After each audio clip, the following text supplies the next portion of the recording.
అధ్యక్షుడైన రోజు నుంచి మన కార్యకర్తలకి అండగా, నాయకులకి అండగా, ఎక్కడ ఏ విషయం అవసరమన్నా కూడా పరిగెత్తుకుంటూ వచ్చి మనకి అండగా నిలబడుతున్నాడు.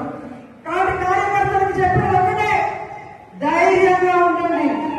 తప్పు చేసిన వాళ్ళు ధైర్యంగా ఉన్నప్పుడు తప్పు చేయని మనం, సంక్షేమం అభివృద్ధి చేసిన మనం ఎందుకు భయపడాలని కూడా ఈ సందర్భంగా తెలియజేసుకుంటున్నాం.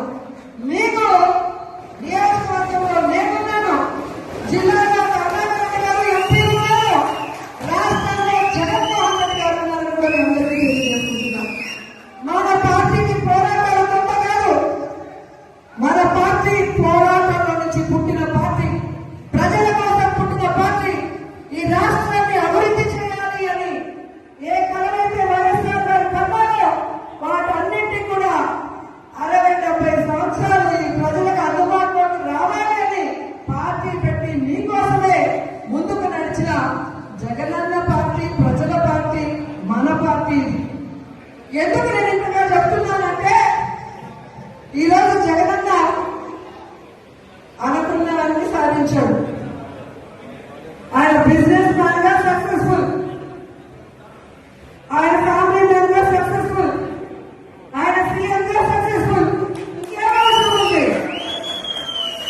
కానీ రాష్ట్రంలో కూటమి ప్రభుత్వం వచ్చిన తర్వాత వాళ్ళు చేస్తున్న అరాచకాలు, విధ్వంసాలు చూసి మనని నమ్మిన కార్యకర్తని మనం కాపాడుకోవాలి, మన కోట్లేసిన ప్రజలకు మనం అండగా నిలబడాలన్న చిత్తశుద్ధితో ఆ రోజు నుంచి ఈ రోజు వరకు పని చేసుకుంటూనే వెళ్తున్నారు. అలాంటి వ్యక్తి కోసం మనం పరిచయంగా ఉంటాం. మరి ఎవడో కేసు పెడతాడని ఒకడు, ఎవడో జైల్లో పెడతాడని ఒకడు ఉద్యోగం తీసేస్తాడని ఒకడు ఇలా భయపెడుతూ మనని ఇంట్లో కూర్చోబెట్టాలనుకుంటున్న కూటమి ప్రభుత్వానికి మనం చెప్పాల్సింది ఒకటే, నువ్వు కేసు పెడతావా పెట్టా, జైల్లో పెట్టా,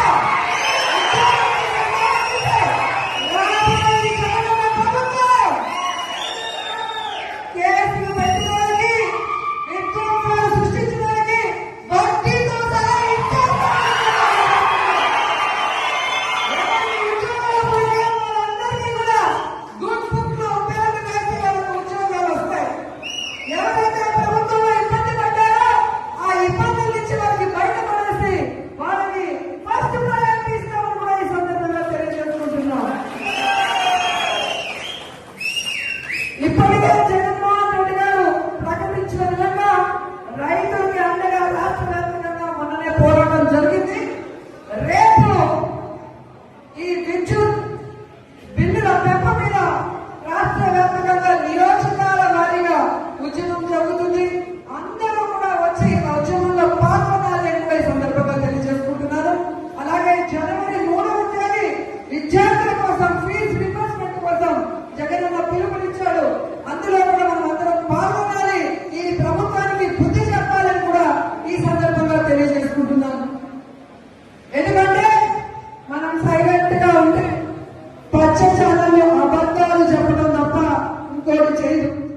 ప్రజలు ఎలా ఇబ్బంది పడుతున్నారు, విద్యార్థులు ఎలా మోసపోయారు, మహిళలు ఎలా కన్నీళ్లు పెడుతున్నారో రాష్ట్రం అంతా తెలియాలి.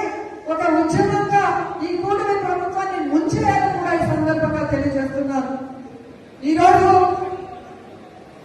ఇంత వర్షంలో కూడా పార్టీ సర్వసభ సమావేశం అనగానే ఈరోజు ఒక్కొక్కరు జగనన్నకి మేమున్నామంటూ బయటకు వచ్చినందుకు మీ అందరికీ పాదాభివందనాలు తెలియజేసుకుంటూ ఈ కార్యక్రమాన్ని ఇక మన ఎంపీ గురుమూర్తి గారు మాట్లాడాలని ఆయనకి హ్యాండ్ ఓవర్ చేస్తున్నాను.